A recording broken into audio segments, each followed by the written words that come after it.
Hi, everybody. Good evening. Welcome to Evoke Therapy Program's broadcast.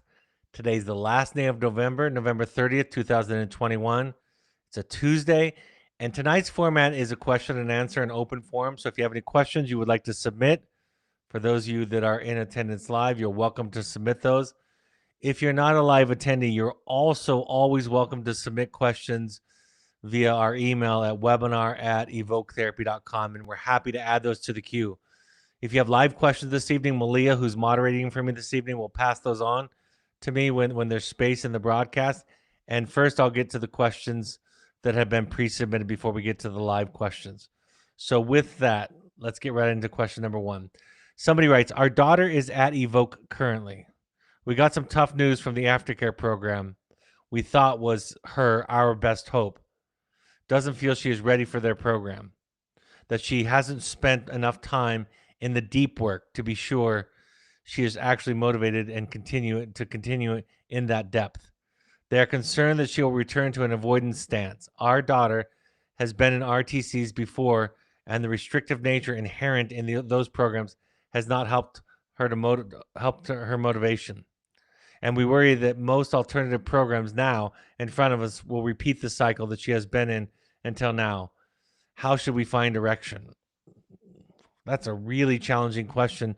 It's mostly challenging because it's so specific to your daughter, and so as I always kind of front load these broadcasts with the idea that I really can't address specific decisions with clients in treatment. I feel like that goes far beyond, from a brief description, far beyond my expertise, my purview.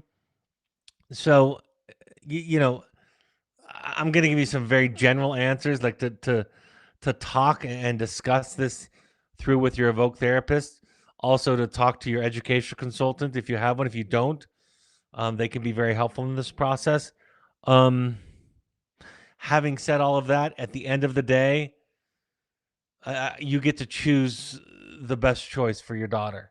And if the options being presented to you aren't fitting, aren't working, even if it sounds like this was an option that was presented to you as a possibility, if they don't think it's an appropriate setting, they're doing you a favor, ideally, in the sense that they're not setting you and her up for failure for something that's a bad fit for her. So it's really hard. I'm kind of stumbling.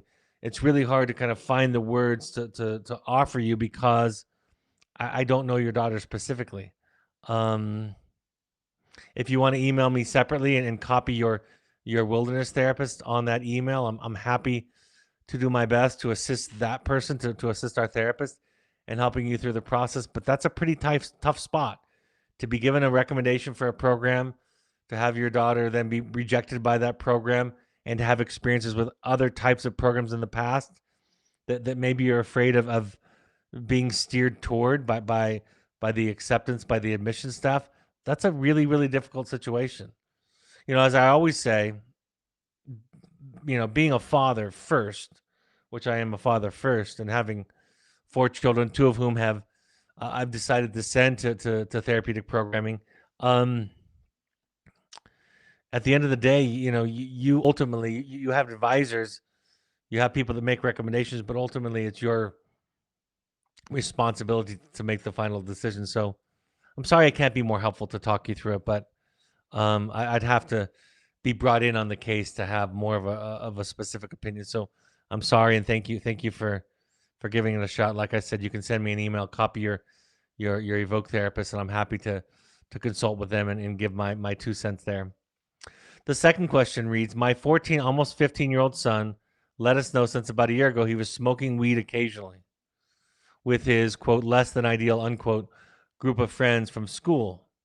He has always insisted that he does it no more than once a week, and it is not a big deal, but he is not willing to stop.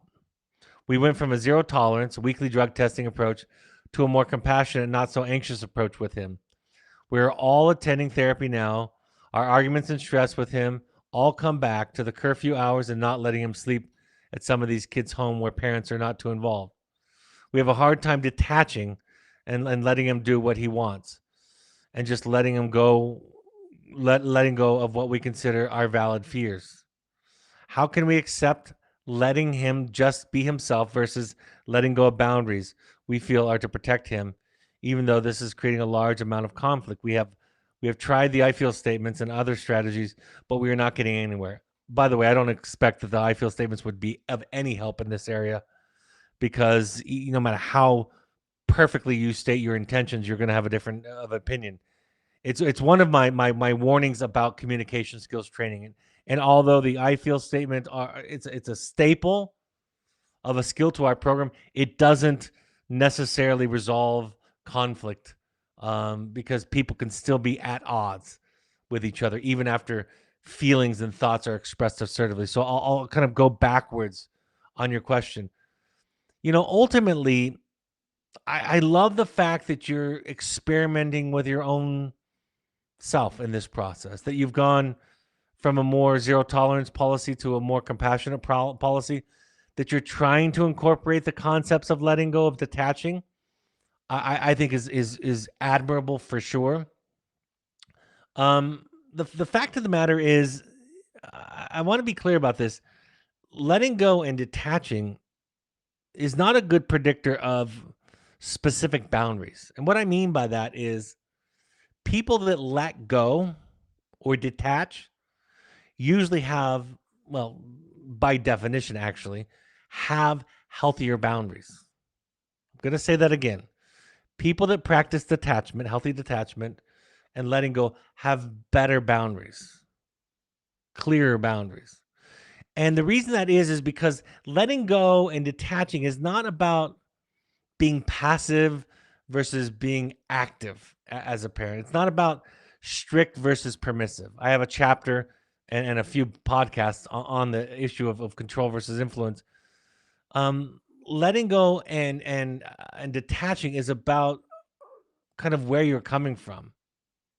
It's about detaching yourself from their reaction, from their response, to not taking it personally, to not trying to control or manage or get them to think or to buy in. Where I would kind of encourage a shift with you is, set the boundaries that you feel good about. And when he accuses you of trying to control him, you can say, these are just my boundaries. See, detaching and letting go means that when somebody argues with you about your boundaries, you put up no fight. That's what the detachment is about. It's not about saying do whatever or hands off. Again, people that practice detachment and letting go have better boundaries, more clear boundaries, and they come from a place of self-care, of self-management. And so you shift from, I'm going to do this thing to you because you need it, to, I'm going to do this thing because I feel good about it. That's in essence the shift in energy. And I could talk about this in the context of parenting. I could talk about it in the context of marriage or partnership. I could also talk about it in the context of virtually every relationship. When you've let go, when you've detached, and somebody argues with your boundaries, you'll simply say, it's not up for debate. I'm not doing this hoping for approval, hoping for acquiescence, hoping for you to buy into, to believe, to like, to agree with what I'm saying. I'm doing it because it's my truth. It's what I feel comfortable about. Uh, I'm not going to let my 2-year-old play with a sharp knife. That's not because I'm overly attached, right? Or I'm not letting go. It's because I'm not comfortable with that risk. I think it's dangerous, and I'm not okay with it. I don't usually say this because I want to encourage people to find recovery and healing and mental health and wellness in their own way. I believe in that. That's a core value of mine. But having said that, I hope, if you haven't tried yet, to go to the Al-Anon meetings, to go to the Codependence Anonymous meetings, or the Families Anonymous meetings, or the Adult Children of Alcoholics meetings. Because there you will hear people talk about more boundaries, more clear boundaries. You notice I use the word better boundaries because it's a higher quality of a boundary. A lot of boundaries are threats, are trying to manipulate somebody into thinking and feeling a certain way. It's trying to make decisions that you think is better for somebody else, that you need to manage and control them. Even as a parent, I think I probably trained my children to argue so well that I've learned that I can't argue my boundaries. And so when I set a boundary with my daughter, which I have to set boundaries about around friends, around sleepovers, around substances and so forth, when the debate comes back, my response is okay. Like, you can feel and think what you think. I might be wrong, I might be stupid, I might be old fashioned, I might be neurotic, I might be anxious, I might be obsessive compulsive, but this is my boundary. That's what the letting go is about. It's about throwing the baseball and letting go of where it lands because you trust the throw. It's about swinging the tennis racket and trusting where it goes, not trying to aim it because you trust the swing. Conversely, trying to manage or aim it, you'll lose all of your power and all of your accuracy. Telling the truth is an example of letting go, because when I tell you the truth, I'm not trying to manage your reaction. I'm letting go of your reaction. When I tell the truth, I mean, that's why we lie. That's why human beings lie. We lie to control what people think, feel, and do. That's why we lie. So when I tell you the truth, I'm letting go. So you see that letting go is more active, more courageous, more risky. You're going to get at times poorer reactions. One of the reasons starting that I don't like the I feel statement in the way that it gets taught sometimes is because people think that if you do it right, that you'll remove all of the problems, all of the chaos. All you've done is communicate clearly. The person can have just as poorly as of a reaction. So I love that you're in therapy. I would encourage, in many cases, individual therapy, enough individual therapy too, so that you're getting close. I said this to somebody today. I have done one or two couples session with my wife since 2011, and all of my individual therapy is about my marriage. I have done probably in the last 20 years, maybe a grand total with all four children of 6 or 7 family therapy sessions. And yet all of my individual therapy is about my parenting. Because the relationship that I have with myself, with my own trauma history, with my own family of origin, with my own anxiety, with my own belief system, that's all that's in play in all of these situations. And sometimes, again, couples therapy or family therapy, we think of it as a place to kind of resolve concerns with a neutral referee, but really it's a place to learn, to model, to be held, um, and what we feel, what we think, and for the other person to be able to hear us, right? To be able to hear what's going on for us, and to have the therapist model effective listening. So when I do couples therapy, for example, or family therapy, and I'm listening to person A in a family, I'm listening to them in a way to to first of all to understand person A, but also to help person B understand person A. But ultimately, I don't decide for person A the right decision for them to make. And I think sometimes we think about that a therapist is going to provide that, and person A gets to decide, and they might decide something that person B absolutely hates or can barely live with or stand, but person A gets to decide that. So what am I saying? I'm saying that your child's reaction to your boundaries, it's a weird kind of dialectical. We want what people are feeling and thinking, reacting to us. We want to be informed by those reactions and feelings, and at the same time, we don't want them to be in the driver's seat. My daughter just told me something just yesterday. She was talking about a friend of hers, and she said her parents think that you're crazier than I am. And I said, "Why is that?" And she told me about a story in parenting that where I made a decision. It was actually a decision that I feel good about to this day, and actually my daughter feels pretty good about. And I said to her, that's probably going to be the case. There are probably a lot of parents who are going to disagree with my parenting choices. I mean, that's got to be true. I'm not talking, as you all know, about mainstream common sense things. I rarely talk about those things. I'm talking about counterintuitive, confusing, layered, nuanced, complex issues that are solved inside of me. So you're doing a lot of work. Keep it up. It's really, really, really, really, really hard to be a parent. Consider some 12-step support. Consider some individual therapy, and kind of come to understand that detaching and letting go is about having an attachment to the other person's response, to the other person's feelings, to the other person's beliefs, even to the other person's choices. It's a really confusing dialectical, meaning two things that seem like that they're the opposite, but that are both true at the same time. Very difficult. Somebody asked the question, what do you say or do when your teen when they say things to you that aren't true? Sort of twisted thinking and just states things that are flat out untrue. In the past, it's been when I've been drawn into an argument. So not sure how to deal with this in the future. Fantastic question. I have a few thoughts on this. My therapist taught me something a long time ago that's helpful as a therapist, but I think can lend some wisdom to you all as parents. She explained to me that dealing with resistance, denial, defenses, resistance to change, to new ideas, to growth, to healing. Dealing with resistance in a client is our job. And it's kind of like she explained,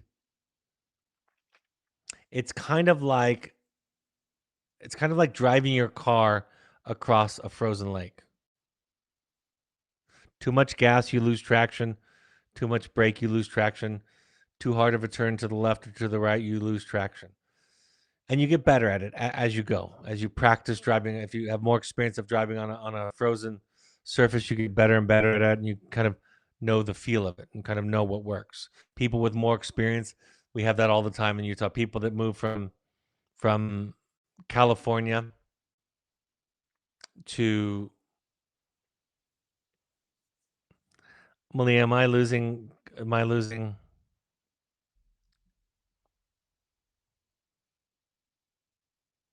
I'm not losing connection. Okay, I'll keep talking. Then it says that I am, but I'll keep talking unless you tell me it's breaking up. Um. So so when you're driving the car across the frozen lake, um, that's kind of like resistance. So the first answer to any question anybody asks me about what to say is whatever works. So there's definitely times when we can gently and compassionately challenge our children or challenge our spouse, or when we can be challenged. When you encounter the defense, when somebody puts up a defense, you've put too much gas into it, right? You've accelerated too quickly. You've gone faster than they're able. So in that sense, it's your job as the driver of the vehicle to take your foot off the gas.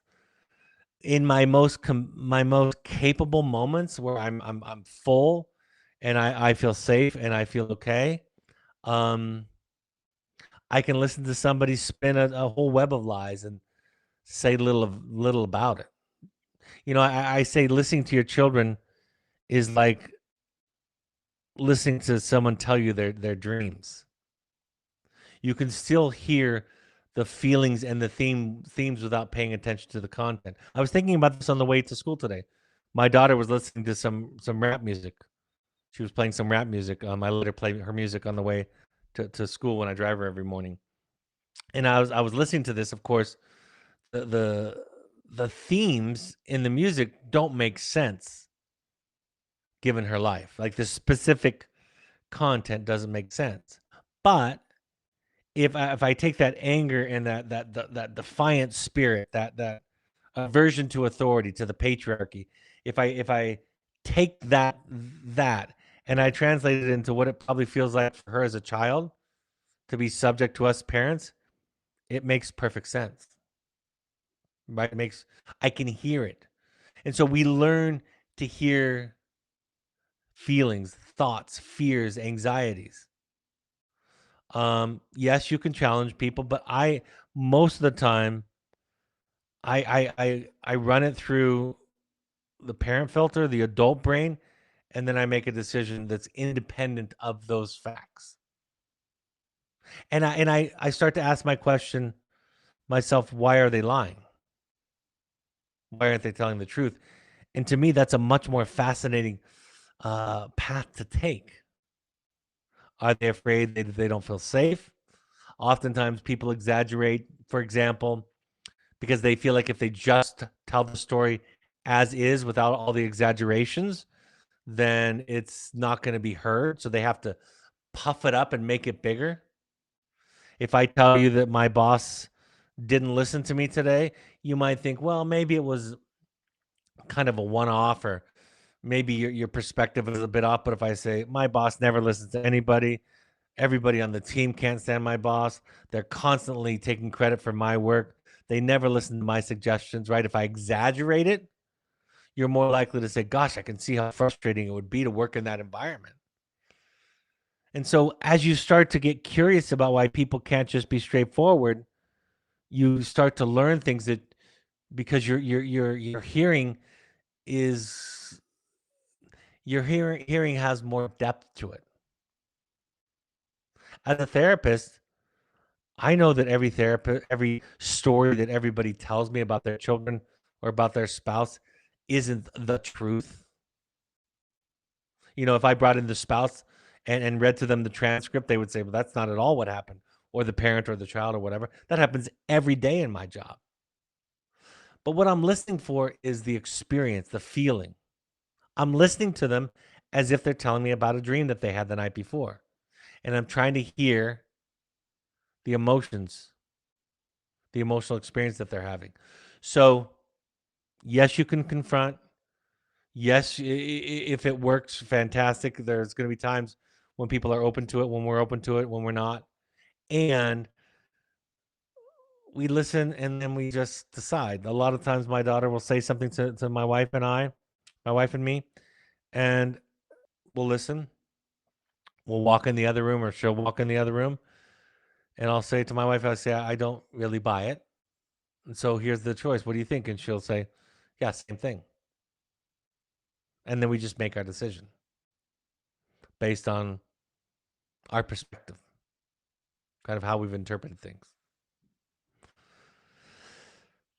My light is going off over and over and over again, Malia, telling me that I'm breaking up. So if you're saying that I'm still solid, that's fantastic. I don't know why it's doing that. I've been having an internet problem all day. Okay. I hope it's good enough for everybody. Great. Thank you. Somebody writes, I cannot agree with you more about your comments regarding Al-Anon. It has been a lifesaver for my husband and myself, reaching a place of radical acceptance, an overlap with dialectical behavioral therapy. I love motivational interviewing and the inquisitive inquiry and handing it back to the individual and not therapist, psychologist, psychiatrist, counselor. Really empowering, right? You know, I was thinking about this today. This work, the work that we do that's based on Joseph Campbell's idea of understanding kind of the deeper layers and levels of things. That's what you're being invited into, right? Is a deeper level of consciousness. That's really what therapy is an invitation into a deeper level of consciousness. And so you all know this, those of you who are on the path, you start to learn and to hear things that you couldn't hear before. I remember when the Journey of the Heroic Parent first came out, and a friend of mine was asking me questions about it. And I said, really, the book is about giving parents new ears and new eyes to see and hear their child. And I can say this without shame. I encourage everybody listening to this podcast to buy The Journey of the Heroic Parent, because it is a systematic way of looking at children's struggles, behavior, and development in a different way than the culture, than society, than most of our families and our parents looked at things. And with that new understanding, with those new ears, we make different decisions. Right? It's as simple as thinking about addiction, for example, as a disease versus a moral failing. If it's a disease, then I have compassion, just like I do for the person who suffers from diabetes. But if it's a moral failing or a choice, I'm going to be pretty angry and pretty non-compassionate about it because of the damage that it's wrecking and and all the people that it's affecting.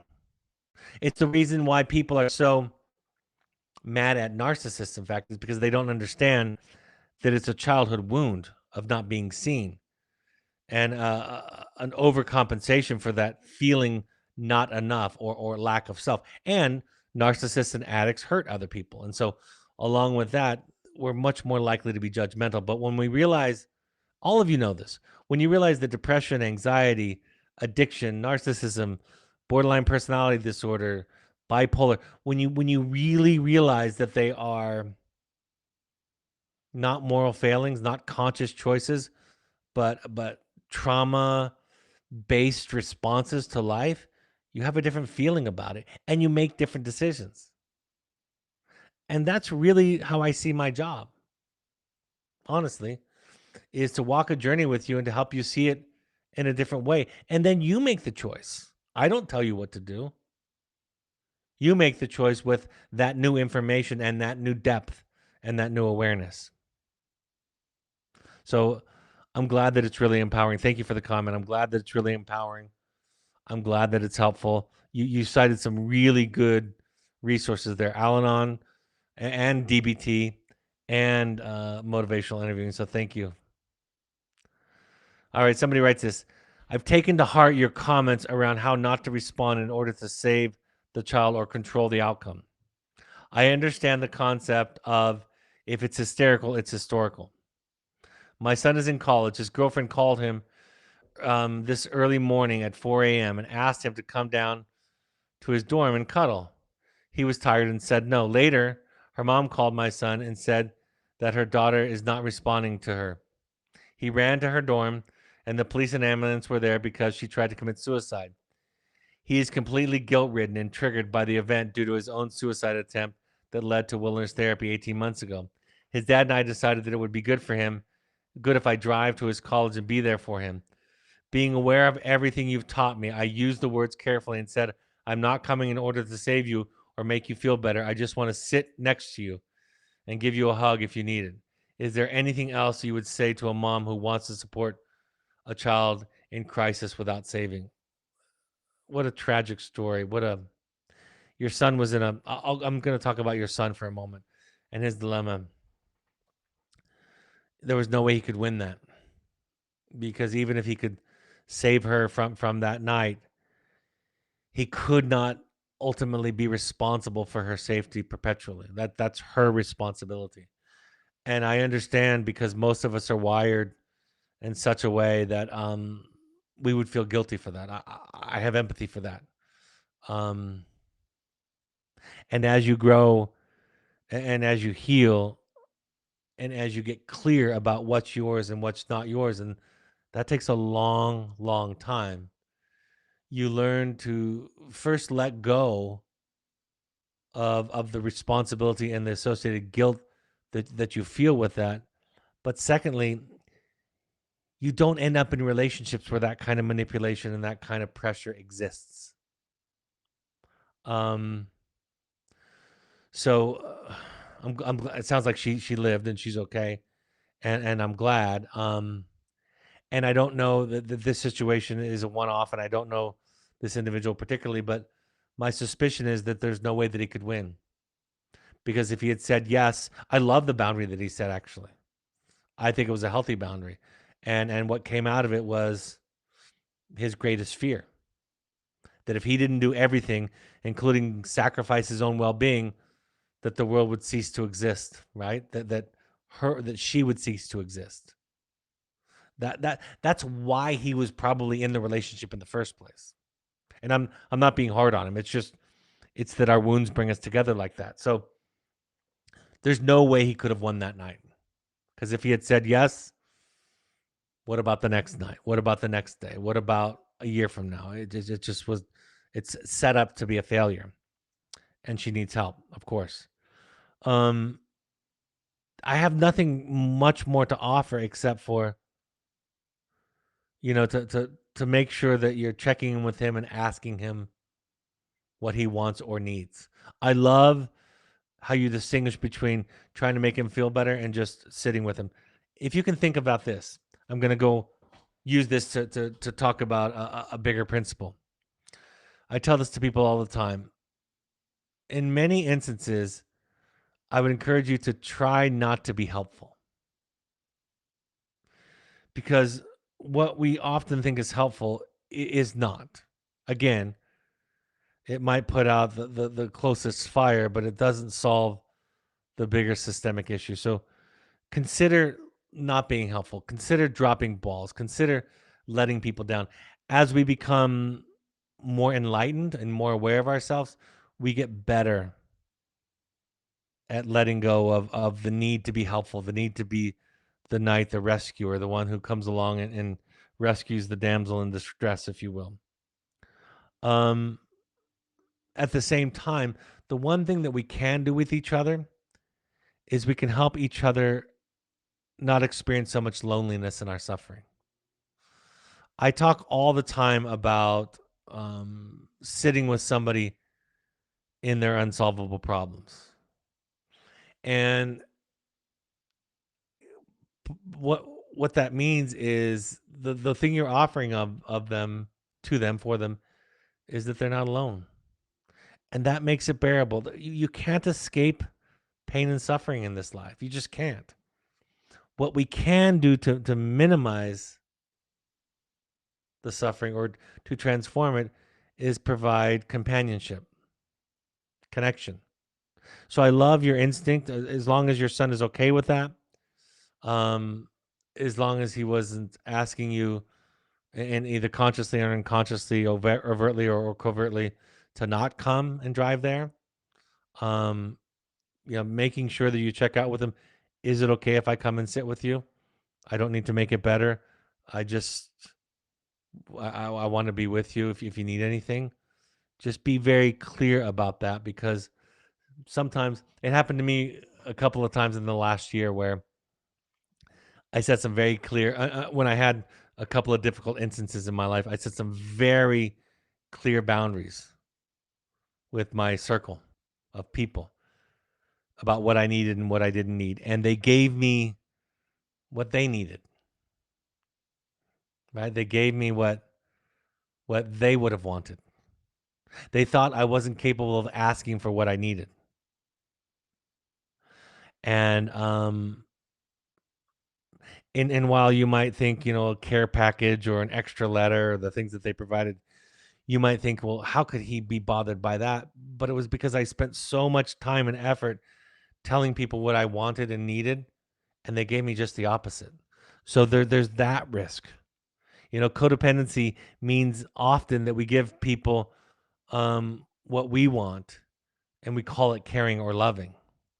Another thing that happens as we heal from codependency is we take people at face value. You have a serious trauma trigger. Your son, who the precipitating event that led him to go to wilderness was suicidality. So the stakes are really, really high for you.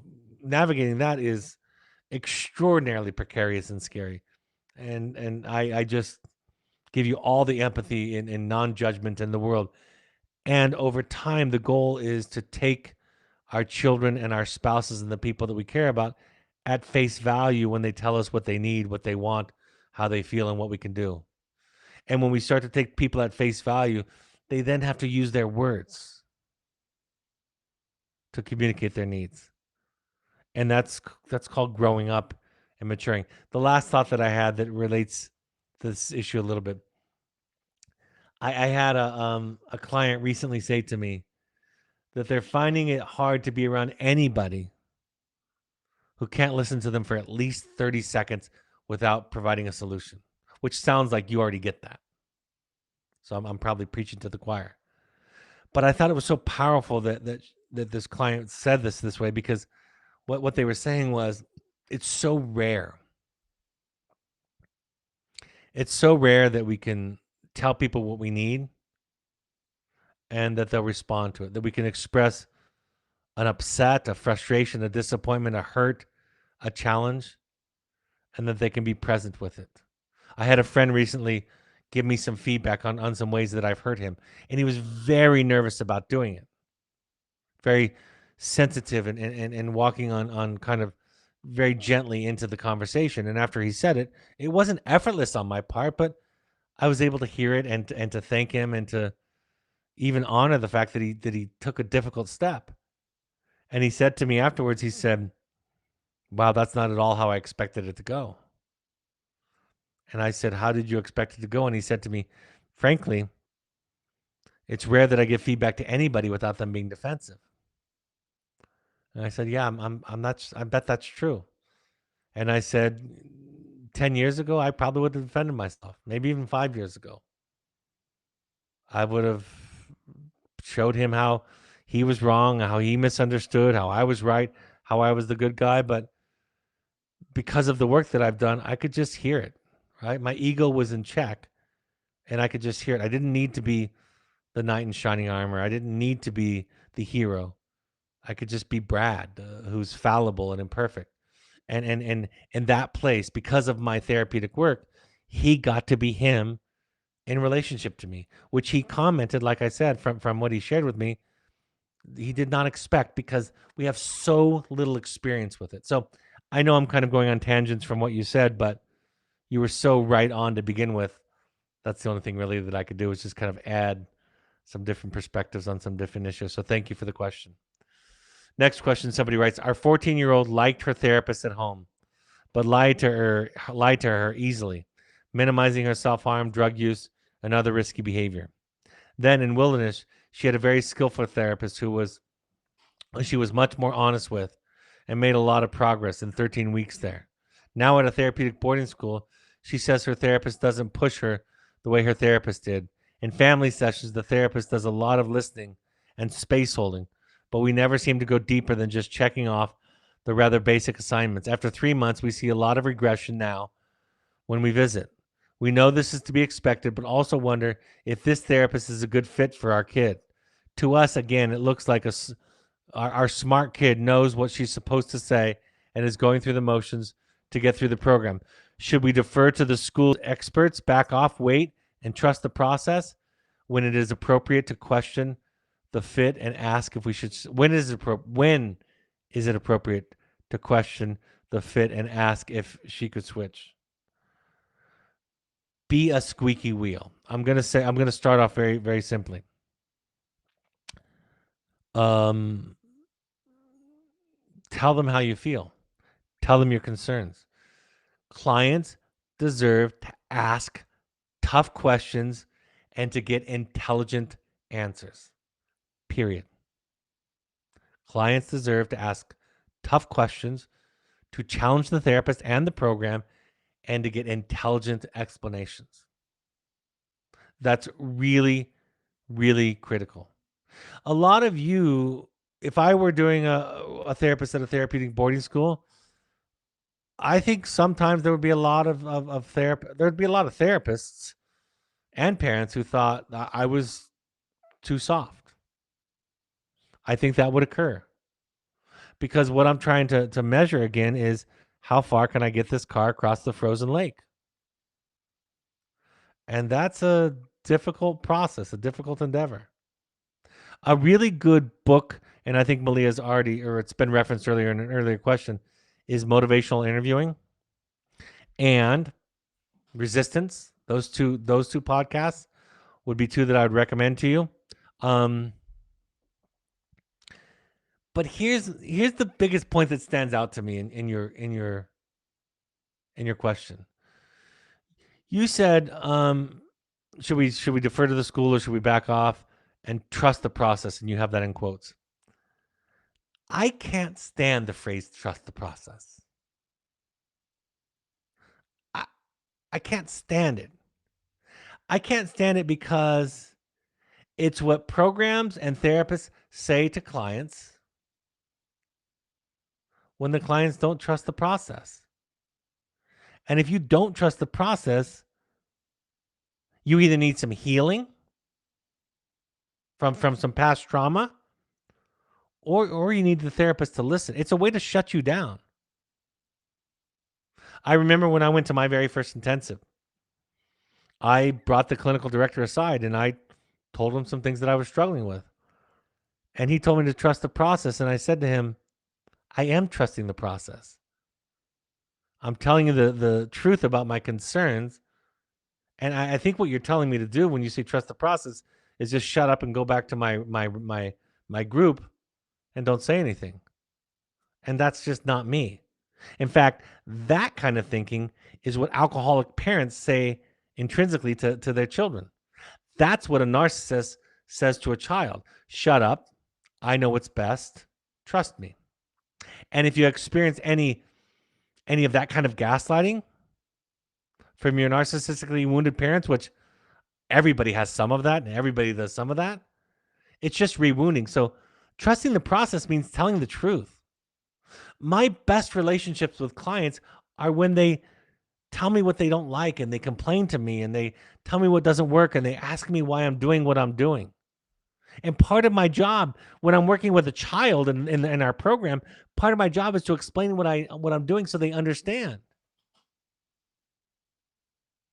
Another part of my job is to hold space for the client. So when the client says, I didn't like what you did last week, my response is, I'm glad you told me, because the primary wound for most human beings on planet Earth is that they weren't allowed to confront authority because they had to take care of the authority's ego. Period. So trust the process is just a psychobabble phrase. In fact, I used to use it 15 years ago. I really did.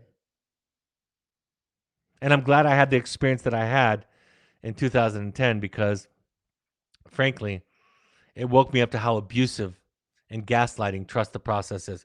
So yes, I do want you to trust the process, but what my interpretation of that is tell the truth to the program. Tell them your concerns. Ask them how this is going to move the daughter along. And I'm even giving the program the benefit of the doubt and assuming that they're doing the right thing, they're doing it in the right way, and that your daughter's splitting. I'm believing that could be true. I'm giving them the benefit of the doubt. I want to be clear. I'm not assuming that they're doing the wrong thing, but give them a chance to explain what they're doing and how it will work. My therapist, when I train them all the time, say to me, Brad, that doesn't make sense. How will that work? We're supposed to encourage and facilitate change. I'm thinking, great. You've asked the perfect question. Let's talk about how this works. I'm not doing it because it doesn't work. I'm not teaching it because it's ineffective. So, absolutely. Beautiful. Trust the process and complain to them. Be the squeaky wheel and get some extra attention, extra support, and some extra understanding. Hope I don't get in trouble for that one. Our son is 15 years old. He was at Evoke for 3 months, now a therapeutic boarding school for 8 months.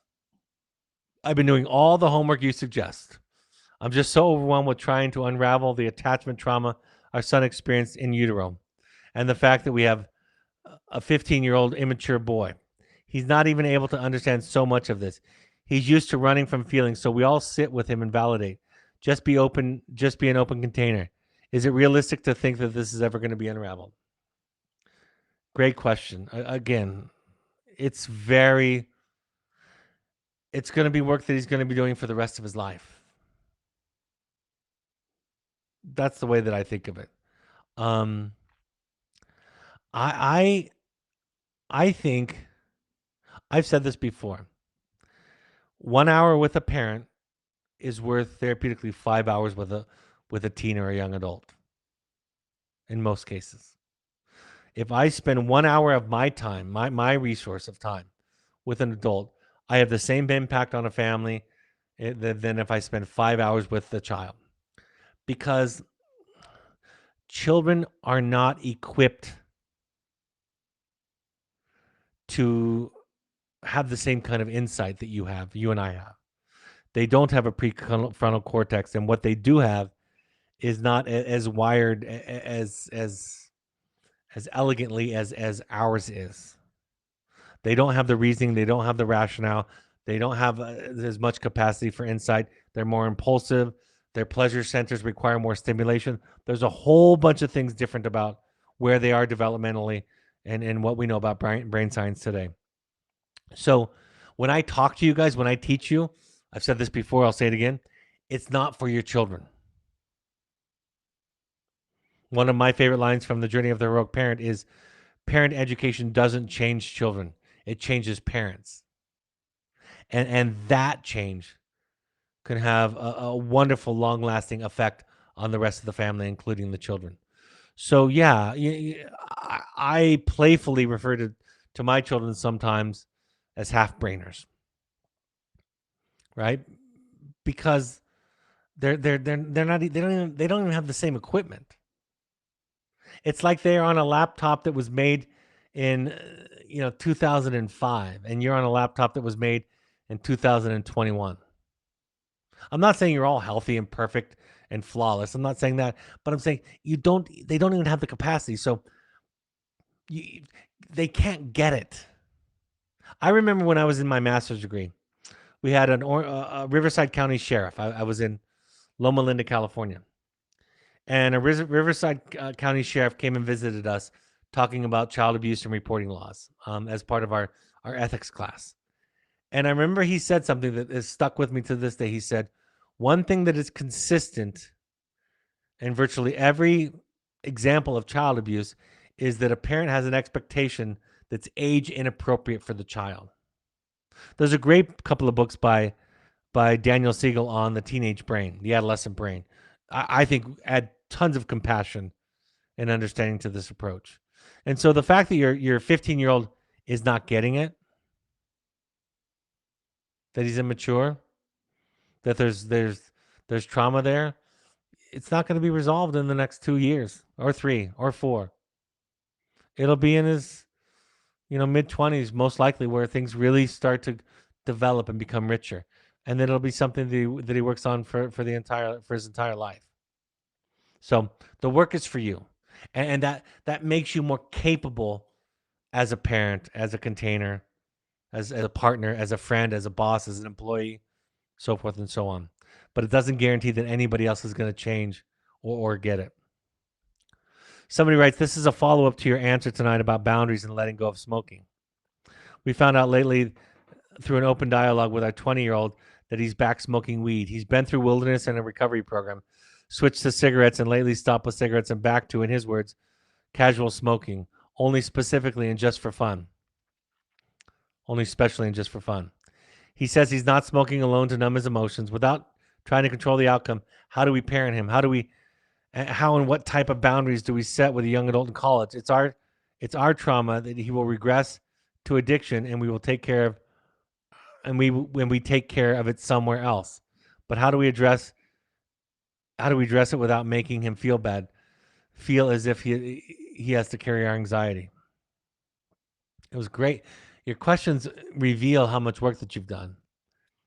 Whether or not your son is an addict is none of your business.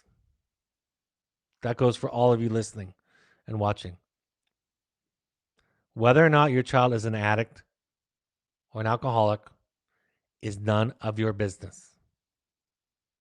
Your business is your boundaries and what you feel okay about.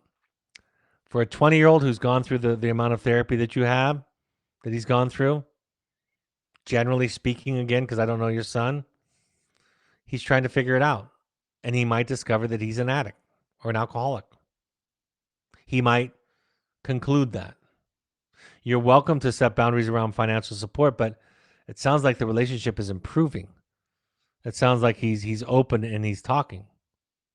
I remember I had one father one time who had sent his son to programs in adolescence, and then subsequently his son had joined the armed forces as a 20-something-year-old. I think it was his son's way of saying, I'm not going to let you leverage finances and control over me anymore. And his son went on to live an independent life. But the point is that at one point when his son had gone back to drinking and reported to his parents that he was okay. And we did some work, and I said, it's none of your business. Yes, if he shows up drunk and you don't want to be around it, you can say no. If he drinks at your house, gets drunk, you get to set boundaries around that. If he's asking financial support and you don't trust the experiment, you don't want to fund the experiment, you get to say no. All of those things. But in the spiritual work of recovery from codependency, which is really the focus of these broadcasts, it's none of your business what somebody else's diagnosis is. It's really not. Even if your child is under 18, it doesn't matter. Except for the fact that we codependents think that if our son or our daughter or our spouse qualifies for the diagnosis of addict or alcoholic or substance use disorder, then we are then entitled to certain boundaries. That's really what it's about. But that's our disease. And when we get into recovery for codependency, we learn that we can set boundaries when we want. We can set boundaries without any evidence in the world that somebody's has a diagnosis, because of it's what feels right to us. The very question, the very concern, the idea that it's our job to figure out if our kid is okay or not, and that will then entitle us to certain boundaries or choices or limits, that's the disease itself. That's not the solution. So it's kind of tricky, and you're obviously doing your work, like I said. Go get your anxiety taken care of in therapy. Go get it taken care of in Al-Anon or Codependence Anonymous or Families Anonymous or Adult Children of Alcoholics. Go manage it somewhere else so that you can continue to show up and realize what the nature of a close relationship is like, because we didn't learn it. We just didn't. Most of us.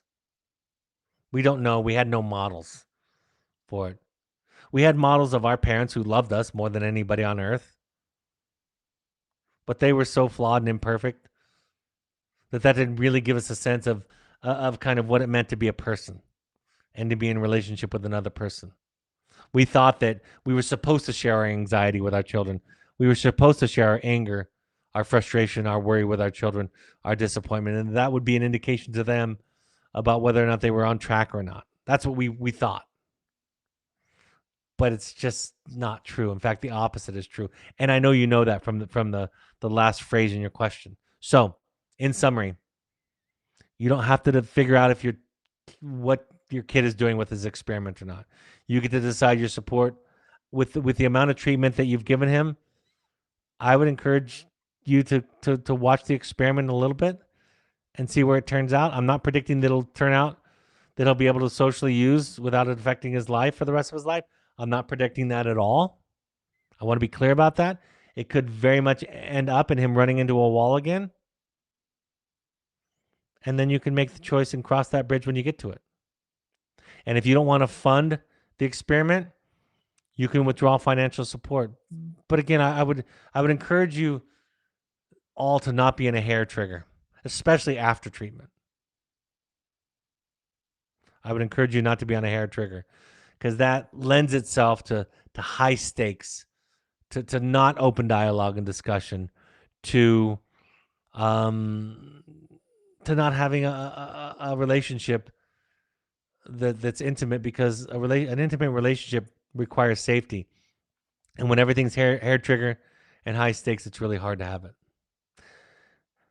Thank you so much, folks, for the questions tonight. I don't think I sell it enough, so I'm just going to really sell it tonight.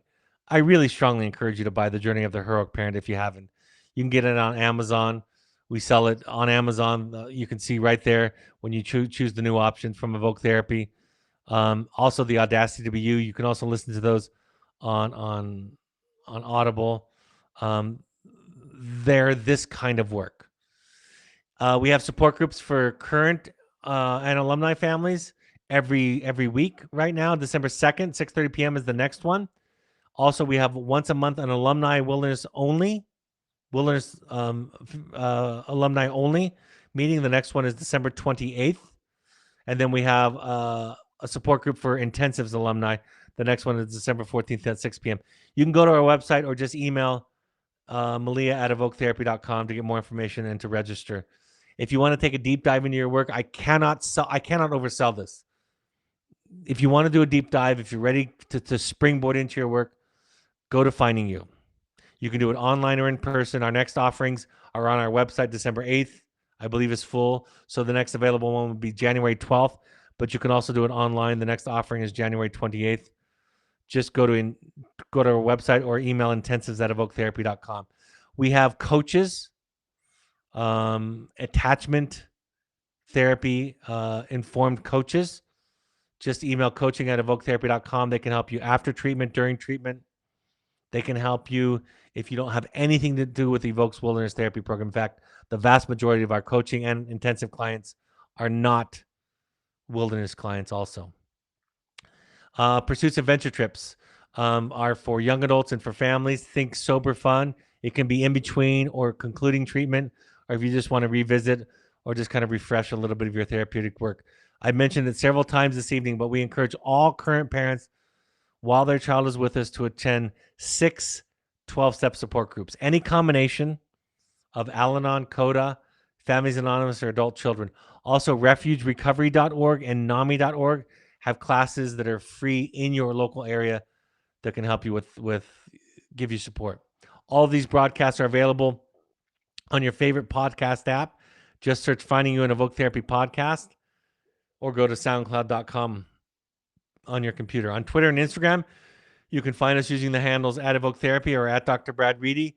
And on Instagram, you can find our intensive program using at Evoke Therapy Intensives as the handle. On Facebook, you can find us by searching Evoke Therapy Programs or Evoke Therapy Intensives. And of course, the blog on our Evoke website has new content each week, beautifully, wonderfully curated by Malia, who's also our moderator.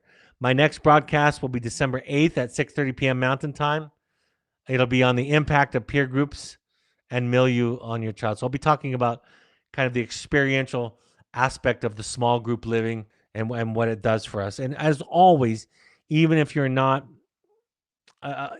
somebody who has or has had a child in our program or in a therapeutic school or residential treatment center, I'll extrapolate from the milieu experience, the milieu education, the small peer group education to ideas, concepts, tools for parenting. So thank you for joining me this evening. Have a great evening. I look forward to talking to you next week, folks.